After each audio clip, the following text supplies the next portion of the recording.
या पहले 3 अगर कोई फॉलो करता है और लास्ट वाला नहीं करता है, तो इस पे जरा आप वो तो बताएंगे वही प्लीज। बात कहने की है कि भाई कुर्सी की 4 टांगे हैं, अगर एक टांग तोड़ दें तो क्या 3 टांगों पे हम अपना बैलेंस बना सकेंगे? अगर 4 शर्तें बनाई गई हैं तो चारों इक्वली इम्पोर्टेंट हैं। पहली जो 3 शर्तें हैं वो तो वातावरण बनाने के लिए, असल शर्त तो चौथी शर्त है कि भजन बंदगी कैसे करनी। तो ये तो मन का जस्टिफिकेशन है, हम कहते हैं चलो एक शर्त नहीं पूरी की या दूसरी नहीं पूरी की। पहली 3 शर्तें आप पूरी करेंगे तो चौथी को निभा पाएंगे, नहीं तो आप नहीं निभा पाएंगे। मगर चौथी तो सब कुछ है ही भजन सिमरन ना, बाकी तो वातावरण माहौल बनाने के। बाबा जी आप मैंने ये सुना है कि चैरिटी बिगन्स एट होम। तो charity begins at home meaning immediate family से शुरू होनी चाहिए, बीवी बच्चों से, फिर अपने हेल्पर्स स्टाफ वगैरह से, फिर बाहर सेवा डालें, या कैसे होना चाहिए? ये ज़रूरी है। आप बाहर किसी को भोजन खिलाते रहें और आपका खुद जो स्टाफ है या खुद के जो कामकाज करने वाले हैं अगर वो भूखे हैं तो फिर कैसी चैरिटी हो गई? शुरुआत तो आपसे ही होगी ना। तो जो आपका असल एटीट्यूड है वो तो आपके घर से ही शुरू होगा। अगर मेरे घर में सारे भूखे बैठे हैं और मैं नाम कमाने के लिए बाहर मैं पुण्यदान करना शुरू कर देता हूँ तो वो तो फिर दिखावा हो गए। शुरुआत तो पहले आप अपनी परिवार से करेंगी, परिवार खुश होगा, घर का परिवार सही होगा, आपका सच्चा दृश्य तो घर से शुरू होगा।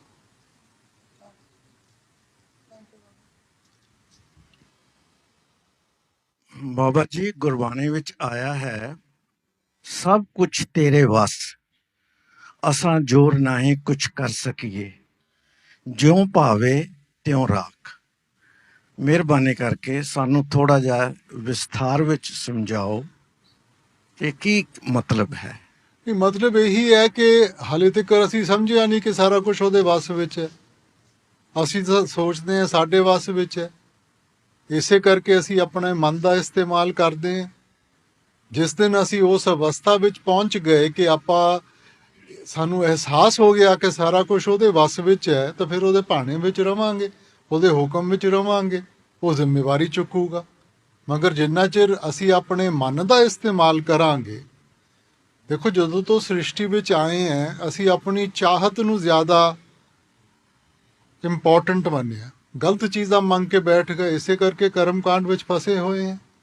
ਹੁਣ ਚਾਹੀਦਾ ਤਾਂ ਇਹ ਹੈ ਕਿ ਉਹਨੇ ਮੌਕਾ ਦਿੱਤਾ ਹੈ ਕਿ ਆਪਾਂ ਉਹਦੇ ਭਾਣੇ ਵਿੱਚ ਰਹੀਏ, ਉਹਦੀ ਰਜ਼ਾ ਵਿੱਚ ਰਹੀਏ। ਮਗਰ ਕਿੰਨੇ ਕੁ ਇਨਸਾਨ ਰਹਿੰਦੇ ਹੈ ਹਰ ਵਕਤ? ਪਹਿਲਾਂ ਤਾਂ ਆਪਾਂ ਮਾਲਕ ਦੀ ਭਗਤੀ ਕਰਦੇ ਨਹੀਂ, ਜੇ ਭੁੱਲੇ ਭਟਕੇ ਕਰਦੇ ਵੀ ਹੈ ਆਪਣੀਆਂ ਮੰਗਾਂ ਨੂੰ ਲੈ ਕੇ ਕਰਦੇ ਹਾਂ, ਤਾਂ ਫਿਰ ਤਾਂ ਅਸੀਂ ਮਾਲਕ ਨੂੰ ਇਹੀ ਦੱਸਣਾ ਸ਼ੁਰੂ ਕਰਤਾ ਕਿ ਜੋ ਤੂੰ ਮੇਰੀ ਕਿਸਮਤ 'ਚ ਲਿਖਿਆ ਉਹ ਠੀਕ ਨਹੀਂ ਗਾ, ਜੋ ਮੇਰਾ ਮਨ ਮੰਨਦਾ ਹੈ ਮੈਨੂੰ ਉਹ ਚਾਹੀਦਾ। ਸੋ ਇਸ ਕਰਕੇ ਜਦੋਂ ਆਪਾਂ ਉਸ ਅਵਸਥਾ ਵਿੱਚ ਆ ਜਾਵਾਂਗੇ, ਜਦੋਂ ਅਸੀਂ ਸੋਚਾਂਗੇ ਕਿ ਕਰਨ ਕਰਾਉਣ ਵਾਲਾ ਤਾਂ ਮਾਲਿਕ ਹੈ, ਇਨਸਾਨ ਤਾਂ ਪੁਤਲਾ ਹੈ ਉਹਦੇ ਹੱਥ ਵਿੱਚ, ਇਹਨੂੰ ਤਾਂ ਸਰੈਂਡਰ ਕਹਿੰਦੇ ਆ। ਜੀ ਅਗਰ ਜੀਵ ਆਪਣੀਆਂ ਗਲਤੀਆਂ ਨੂੰ ਤਹਿ ਦਿਲੋਂ ਤੌਬਾ ਕਰ ਲੈ ਔਰ ਮਾਫੀ ਮੰਗ ਲੈ, ਕੀ ਫਿਰ ਵੀ ਉਸ ਨੂੰ ਕਰਮਕਾਂਡ ਦਾ ਭੁਗਤਾਨ ਦੇਣਾ ਪਵੇਗਾ? ਮਾਲਿਕ ਨੇ ਦੇਖੋ ਜੀ ਜ਼ਿੰਦਗੀ ਦਿੱਤੀ ਹੈ ਸਿੱਖਣ ਵਾਸਤੇ। ਆਪਾਂ ਗਲਤੀਆਂ ਦੇ ਪੁਤਲੇ ਹਾਂ। ਇਹ ਕਹਿਣਾ ਕਿ ਜੀ ਸਾਡੇ ਵਿੱਚ ਔਗਣ ਨਹੀਂ ਜਾਂ ਕੋਈ ਚੰਗਾ ਹੈ ਕੋਈ ਮਾੜਾ ਹੈ, ਜੇ ਸਾਡੇ ਵਿੱਚ ਕੋਈ ਔਗਣ ਨਾ ਹੁੰਦਾ ਤਾਂ ਇੱਥੇ ਜਨਮ ਕਿਉਂ ਮਿਲਦਾ? ਅਸੀਂ ਕਰਮ ਕਾਂਡ ਵਿੱਚ ਫਸੇ ਹਾਂ, ਆਪਣੇ ਕਰਮਾਂ ਕਰਕੇ ਫਸੇ ਹਾਂ। ਮਾਲਿਕ ਨੇ ਮੌਕਾ ਦਿੱਤਾ ਹੈ ਸਿੱਖਣ ਵਾਸਤੇ। ਜੇ ਆਪਾਂ ਗਲਤੀ ਕਰਕੇ ਸਿੱਖਾਂਗੇ ਉਹ ਜ਼ਰੂਰ ਉਸ ਨੂੰ ਨਜ਼ਰ ਵਿੱਚ ਰੱਖੂਗਾ। ਮਗਰ ਜੇ ਇਨਸਾਨ ਆਦਤ ਬਣਾ ਲੈਂਦਾ ਹੈ, ਗਲਤੀ ਕੀਤੀ ਮਾਫੀ ਮੰਗ ਲਈ, ਗਲਤੀ ਕੀਤੀ ਮਾਫੀ ਮੰਗ ਲਈ, ਸਿੱਖਿਆ ਨਹੀਂ, ਤਾਂ ਫਿਰ ਬੋਝ ਉਨਾ ਜ਼ਿਆਦਾ ਹੋਊਗਾ। ਹੁਣ ਜੇ ਆਪਾਂ ਕਾਨੂੰਨ ਨੂੰ ਵੀ ਦੇਖੀਏ, ਪਹਿਲੀ ਵਾਰੀ ਕੋਈ ਗਲਤੀ ਕਰਦਾ ਹੈ, ਜੱਜ ਸਾਹਿਬ ਉਹਨੂੰ ਥੋੜੀ ਜਿਹੀ ਸਜ਼ਾ ਦੇ ਦਿੰਦੇ ਹੈ, ਮਗਰ ਦੂਜੀ ਵਾਰੀ ਉਹੀ ਗਲਤੀ ਕਰੂਗਾ, ਉਹ ਸਜ਼ਾ ਜ਼ਿਆਦਾ ਹੋਊਗੀ। ਸੋ ਜਿਵੇਂ ਜਿਵੇਂ ਆਪਾਂ ਵੱਧਦੇ ਜਾਂਦੇ ਹਾਂ, ਕਰਮ ਕਰਦੇ ਜਾਂਦੇ ਹਾਂ, ਤਾਂ ਫਿਰ ਸਾਡਾ ਬੋਝ ਵੀ ਵਧੂਗਾ ਨਾ। ਹੁਣ ਇਨਸਾਨ ਸਿੱਖਦਾ ਨਹੀਂ ਗਾ। ਆਪਾਂ ਇਤਿਹਾਸ ਖੋਲ ਕੇ ਦੇਖ ਲਈਏ, ਇਨਸਾਨ ਨੇ ਕਿੱਥੇ ਸਿੱਖਿਆ? ਇਤਿਹਾਸ ਦਾ ਮਤਲਬ ਹੀ ਸੀ ਕਿ ਅਸੀਂ ਜੋ ਪੁਰਾਣੀਆਂ ਗਲਤੀਆਂ ਕੀਤੀਆਂ ਹੈ ਉਹਨਾਂ ਤੋਂ ਇਨਸਾਨ ਸਿੱਖੇ, ਮਗਰ ਇਨਸਾਨ ਨਹੀਂ ਸਿੱਖਦਾ। ਹਲੇ ਵੀ ਅਸੀਂ ਉਹੀ ਗਲਤੀਆਂ ਕਰਦੇ ਆ ਰਹੇ ਹਾਂ। ਤਾਂ ਫਿਰ ਜੇ ਅਸੀਂ ਸਿੱਖਿਆ ਨਹੀਂ ਤਾਂ ਫਿਰ ਮਾਫੀ ਕਿੱਥੋਂ ਹੋਈ? ਔਰ ਕਰਮਾਂ ਦਾ ਹਿਸਾਬ ਕਿਤਾਬ ਤਾਂ ਭਾਈ ਦੇਣਾ ਪਊਗਾ। ਆਪਾਂ ਜੋ ਮਰਜ਼ੀ ਕਹਿ ਲਈਏ, ਆਪਾਂ ਜਸਟੀਫਿਕੇਸ਼ਨ ਲੈ ਲੈਂਦੇ ਹਾਂ ਕਿ ਜੀ ਉੱਥੇ ਆਹ ਲਿਖਿਆ ਹੋਇਆ, ਉੱਥੇ ਆਹ ਲਿਖਿਆ ਹੋਇਆ, ਉੱਥੇ ਆਹ ਲਿਖਿਆ ਹੋਇਆ। ਕਰਮਾਂ ਦਾ ਕਾਨੂੰਨ ਅਟੱਲ ਹੈ। ਵੱਡੇ ਮਹਾਰਾਜ ਜੀ ਕਿਹਾ ਕਰਦੇ ਸੀ ਕਿ ਜੇ ਹਵਾ ਦੇ ਨਾਲ ਇੱਕ ਤਿਣਕਾ ਵੀ ਇੱਕ ਖੇਤ ਵਿੱਚੋਂ ਦੂਜੇ ਖੇਤ ਵਿੱਚ ਆ ਜਾਵੇ ਨਾ, ਉਹਦਾ ਹਿਸਾਬ ਕਿਤਾਬ ਦੇਣਾ ਪੈਂਦਾ ਹੈ। ਇਹ ਲਫ਼ਜ਼ਾਂ ਦੇ ਨਾਲ ਨਹੀਂ ਦੱਸੀ ਜਾ ਸਕਦੀ, ਇਹਦਾ एहसास अंदर जाके हो।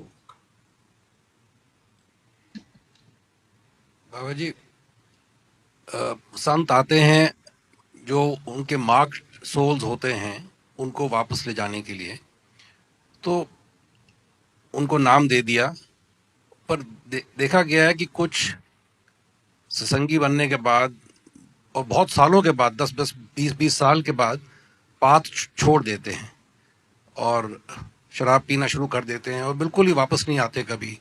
तो ये कैसे एक्सप्लेन किया जाता है कि वो मार्क सोल थे, नहीं थे, उनको नाम क्यों मिला? देखो, जो जिन्हां नूं तां उन्हां ने लैके जाना, उन्हां ने लैके जाना हैगा, उन्हां ने वो अवस्था बनानी है। मगर साडा भी मन बड़ा तेज़ हैगा। हुण आपां पिछले वारी वो गल कीता सी कि कई संतां दे परिवार विच उन्हां ने नाम नहीं लिता हुंदा। सो माहौल तो उन्होंने बनाना हैगा, मगर हरेक उस माहौल का फायदा नहीं उठाता। कई इन्ने कमज़ोर हैं। हुण देखो, आप बार बार स्कूल का उदाहरण लैंदे हैं। स्कूल विच बच्चा बड़ा तेज़ हैगा, दिमाग भी हैगा, सारा कुछ हैगा, मगर वो दिमाग सही पासे नहीं लगाता, वो पुठे पासे लैके जाता है, वो पास नहीं होना। दूजे पासे ਉਹਦੇ ਕੋਲ ਇੰਨਾ ਦਿਮਾਗ ਨਹੀਂ, ਮਗਰ ਮਿਹਨਤ ਬਹੁਤ ਕਰਦਾ, ਉਹ ਫਿਰ ਵੀ ਪਾਸ ਹੋ ਜਾਊਗਾ। ਸੋ ਮਾਹੌਲ ਤਾਂ ਉਹਨਾਂ ਨੇ ਬਣਾਤਾ। ਜਿਵੇਂ ਕੋਈ ਰੋਟੀ ਬਣਾ ਦਿੰਦਾ, ਪਰ ਰੋਟੀ ਖਾਣੀ ਤਾਂ ਅਸੀਂ ਹੈ ਨਾ। ਹੁਣ ਜੇ ਕਿਸੇ ਨੇ ਉਹਦਾ ਪੂਰਾ ਫਾਇਦਾ ਨਹੀਂ ਉਠਾਇਆ, ਉਹ ਆਪਣੇ ਕਰਮਾਂ ਦੇ ਬੋਝ ਦੇ ਨੀਚੇ ਹੀ ਦਬ ਗਿਆ, ਜਾਂ ਮਨ ਦੇ ਅਧੀਨ ਹੋ ਕੇ ਉਹਨੇ ਸੋਚਿਆ ਕਿ ਬਈ ਇਹ ਤਾਂ ਬਹੁਤ ਮੁਸ਼ਕਿਲ ਹੈ, ਆਸਾਨ ਤਰੀਕਾ ਲੈ ਲਿਆ, तो फिर बोझ उन्होंने चुकना पड़ेगा।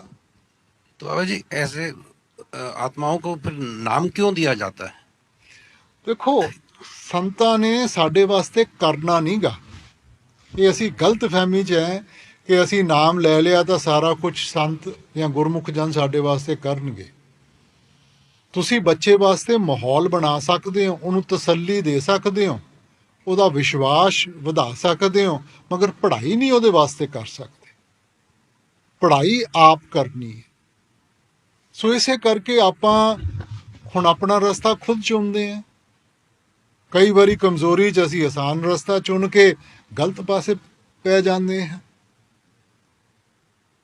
हुण मालिक ने तो जो देना वो तो देना ही है, मगर कदर की गल है। जिन्हों कदर ही ना हुई, वो उन्होंने हजम ही ना कर सकिया, उन्हें बारा कुछ बाहर सिट दिता, तो फिर नुकसान तो वह ही है।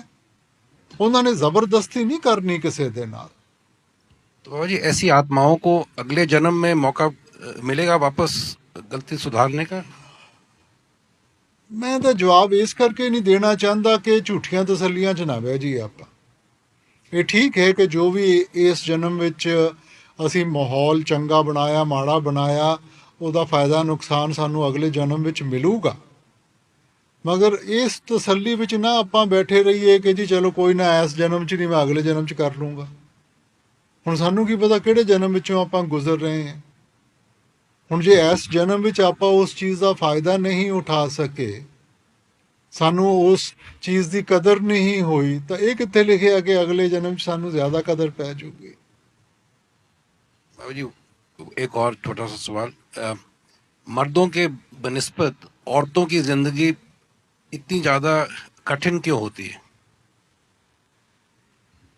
ਔਰਤਾਂ ਜ਼ਿਆਦਾ ਸੈਂਸਿਟਿਵ ਹੁੰਦੀਆਂ। ਔਰਤ ਦਾ ਦਾਇਰਾ ਜ਼ਿਆਦਾ ਪਰਿਵਾਰ ਤੱਕ ਜ਼ਿਆਦਾ ਸੀਮਤ ਹੁੰਦਾ ਹੈ। ਮਰਦ ਦਾ ਜਿਹੜਾ ਦਾਇਰਾ ਹੈਗਾ ਉਹ ਜ਼ਿਆਦਾ ਵੱਡਾ ਹੁੰਦਾ ਹੈਗਾ। ਸੋ ਔਰਤ ਵਾਸਤੇ ਜੋ ਵੀ ਦੁੱਖ ਸੁੱਖ ਹੈ ਉਹ ਜ਼ਿਆਦਾ ਮਹਿਸੂਸ ਕਰਦੀ ਹੈ ਆਦਮੀਆਂ ਨਾਲੋਂ। ਮਗਰ ਇਹ ਪੁਰਾਣੇ ਜ਼ਮਾਨੇ ਦੀਆਂ ਗੱਲਾਂ ਸੀ। ਹੁਣ ਤਾਂ ਔਰਤ ਮਰਦਾਂ ਦੇ ਨਾਲ ਮੋਢਾ ਖੜੀਆਂ ਹੈਗੀਆਂ। ਹੁਣ ਕੋਈ ਜ਼ਿਆਦਾ ਫਰਕ ਨਹੀਂ ਰਹਿ ਰਿਹਾ। ਮਗਰ ਹਾਂ, ਇਹ ਗੱਲ ਠੀਕ ਹੈ ਕਿ ਔਰਤਾਂ ਵਿੱਚ ਸੈਂਸਿਟਿਵਿਟੀ ਜ਼ਿਆਦਾ ਹੁੰਦੀ ਹੈ। ਉਹ ਹਰੇਕ ਚੀਜ਼ ਨੂੰ ਦਿਲ ਨਾਲ ਜ਼ਿਆਦਾ ਲਗਾਉਂਦੀਆਂ ਹੈ। ਮਰਦ ਦੇ ਵਿੱਚ ਤਾਕਤ ਤਾਂ ਨਹੀਂ ਮੈਂ ਕਹੂੰਗਾ, ਮਗਰ ਮਰਦ ਅੱਗੇ ਵਧਣ ਦੀ ਤਾਕਤ ਹੁੰਦੀ ਹੈ ਉਹਦੇ ਵਿੱਚ। ਜਿਹੜਾ ਪੂਰਾ ਦਿਨ ਅਸੀਂ ਸਪੈਂਡ ਕਰਦੇ ਹਾਂ ਜੀ before we do our routine ਜਾਂ ਭਜਨ 'ਚ ਬੈਠਣ ਤੋਂ ਪਹਿਲਾਂ, ਤਾਂ ਵਾਟ ਸ਼ੁੱਡ ਵੀ ਡੂ ਕਿ ਜਦੋਂ ਅਸੀਂ ਭਜਨ 'ਚ ਬੈਠੀਏ ਮਨ ਲੱਗੇ, ਧਿਆਨ ਲੱਗੇ ਜੀ? What are the things that we should try and do? ਦੇਖੋ, ਸਾਰਾ ਕੁਝ ਮਾਹੌਲ ਦੇ ਉੱਤੇ ਡਿਪੈਂਡੈਂਟ ਹੈ ਨਾ। ਜੇ ਮਾਹੌਲ ਚੰਗਾ ਹੋਊਗਾ ਤਾਂ ਭਜਨ ਸਿਮਰਨ ਕਰਨਾ ਵੀ ਸੌਖਾ ਹੋ ਜਾਊਗਾ। ਹੁਣ ਇਹ ਵੀ ਠੀਕ ਹੈ ਕਿ ਹਰੇਕ ਆਪਾਂ ਮਾਹੌਲ ਨਹੀਂ ਬਣਾ ਸਕਦੇ। ਰੋਜ਼ ਉਹੋ ਜਿਹਾ ਮਾਹੌਲ ਨਹੀਂ ਹੋਊਗਾ। ਹੁਣ ਜਿਵੇਂ ਰੋਜ਼ ਤਾਂ ਸੂਰਜ ਨਹੀਂ ਨਿਕਲਦਾ, ਕਦੇ ਬੱਦਲ ਵੀ ਆ ਜਾਂਦੇ ਆ, ਕਦੇ ਬਰਸਾਤ ਵੀ ਆ ਜਾਂਦੀ ਹੈਗੀ ਹੈ। ਮਗਰ ਸਾਡੀ ਕੋਸ਼ਿਸ਼ ਵਿੱਚ ਕਮੀ ਨਹੀਂ ਰਹਿਣੀ ਚਾਹੀਦੀ। ਅਸੀਂ ਆਪਣੇ ਵੱਲੋਂ ਪੂਰੀ ਕੋਸ਼ਿਸ਼ ਕਰੀਏ। ਹੁਣ ਰੋਜ਼ ਤਾਂ ਸੂਰਜ ਨਹੀਂ ਹੋਊਗਾ, ਰੋਜ਼ ਸੂਰਜ ਨਿਕਲੂਗਾ ਤਾਂ ਸ੍ਰਿਸ਼ਟੀ ਪੂਰੀ ਜਲ ਕੇ ਤਬਾਹ ਹੋ ਜਾਊਗੀ। ਰੋਜ਼ ਬਾਰਿਸ਼ ਪਊਗੀ ਤਾਂ ਡੁੱਬ ਜਾਊਗੀ। ਸੋ ਆਪਾਂ ਭਜਨ ਸਿਮਰਨ ਕਰਨਾ ਇਹਨਾਂ ਚੀਜ਼ਾਂ ਦੇ ਬਾਵਜੂਦ, ਨਾ ਕਿ ਇਹ ਸਮਝ ਕੇ ਕਿ ਜੀ ਜਦੋਂ ਸਾਰਾ ਕੁਝ ਠੀਕ ਹੋਊਗਾ ਫੇਰ ਕਰਾਂਗੇ। ਜਦੋਂ ਸਾਰਾ ਕੁਝ ਠੀਕ ਹੋਊਗਾ ਤਾਂ ਭਜਨ ਸਿਮਰਨ ਦੀ ਲੋੜ ਹੀ ਨਹੀਂ ਫਿਰ ਆਪਾਂ ਨੂੰ। ਸੋ ਮਨ ਵਿੱਚ ਇਹੋ ਜਿਹਾ ਤੁਸੀਂ ਦ੍ਰਿੜ ਕਰ ਲਓ ਕਿ ਆਹ ਜਿਹੜਾ ਮੇਰਾ ਵਕਤ ਹੈ ਇਹ ਤਾਂ ਮੈਂ ਕਰਨਾ ਹੀ ਕਰਨਾ ਹੈਗਾ। ਮੂਡ ਭਾਵੇਂ ਚੰਗਾ ਹੋਵੇ ਭਾਵੇਂ ਮਾੜਾ ਹੋਵੇ। ਮਹਾਰਾਜ ਜੀ ਕੀ ਕਿਹਾ ਕਰਦੇ ਸਨ ਆਪਾਂ ਨੂੰ ਕਿ ਦੇਖੋ, ਮਨ ਲੱਗੇ ਜਾਂ ਨਾ ਲੱਗੇ, ਤੁਸੀਂ ਬੈਠਣਾ ਹੈ, ਤੁਸੀਂ ਆਪਣੀ ਜ਼ਿੰਮੇਵਾਰੀ ਪੂਰੀ ਕਰੋ। ਔਰ ਜੇ ਆਪਾਂ ਰੋਜ਼ ਉਹਦੀ ਰੂਟੀਨ ਬਣਾ ਲਵਾਂਗੇ, ਆਪਣੇ ਆਪ ਮਨ ਨੂੰ ਵੀ ਉਹ ਆਦਤ ਪੈ ਜੂਗੀ ਭਾਈ ਕਿ ਇਸ ਵਕਤ ਤਾਂ ਮੈਂ ਉਹ ਕਰਨਾ ਹੀ ਕਰਨਾ ਹੈ। ਜੀ बाबा जी, हमने सुना है कि महाराज जी कहते थे कि आपका दिल इतना मोम होना चाहिए कि आप अगर सड़क पे किसी जानवर को भी देखें जो तकलीफ में है, उसके साथ इतना महसूस करना चाहिए और आपके आंख में आंसू आ जाने चाहिए। आंसू आने का मतलब आप इमोशनल हो जाते हैं। और अगर इस तरीके से आप एक ज़िंदगी में हमेशा इमोशनल रहेंगे तो वो ज़्यादा से ज़्यादा लोगों के साथ दुनियावी चीज़ों में फंसते जाएंगे, तो डिटैचमेंट कैसे होएगी? ਨਹੀਂ, ਉਹਨਾਂ ਦਾ ਮਤਲਬ ਇੰਨਾ ਨਹੀਂ ਸੀਗਾ। ਬੋਲਣ ਦਾ ਲਹਿਜ਼ਾ ਹੁੰਦਾ, ਸਮਝਾਉਣ ਦਾ ਤਰੀਕਾ ਹੁੰਦਾ ਹੈ। ਉਹਨਾਂ ਦਾ ਮਤਲਬ ਸੀ ਕਿ ਸਾਨੂੰ ਹਰੇਕ ਚੀਜ਼ ਦੇ ਵਾਸਤੇ ਸੈਂਸਿਟਿਵ ਹੋਣਾ ਚਾਹੀਦਾ ਹੈ।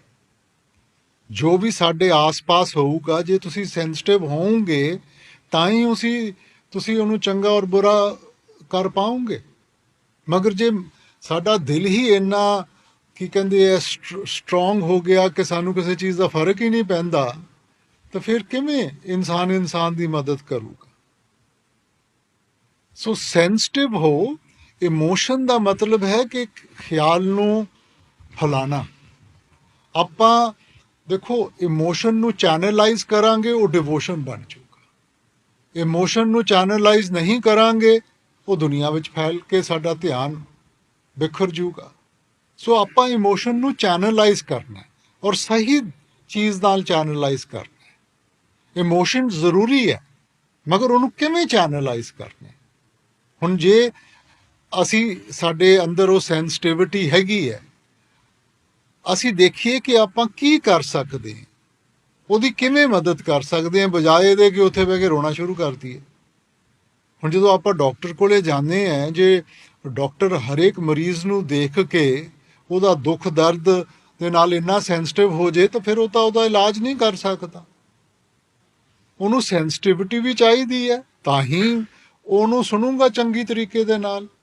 ਮਗਰ ਉਹਨੇ ਆਪਣੇ ਇਮੋਸ਼ਨ ਨੂੰ ਇੰਨਾ ਵੀ ਨਹੀਂ ਵਧਾ ਲੈਣਾ ਕਿ ਉਹ ਪ੍ਰੋਬਲਮ ਦਾ ਹਿੱਸਾ ਬਣ ਕੇ ਬਹਿ ਜੇ। ਸੋ ਉਹ बैलेंस रखने की लोड़ है। जोर एक आम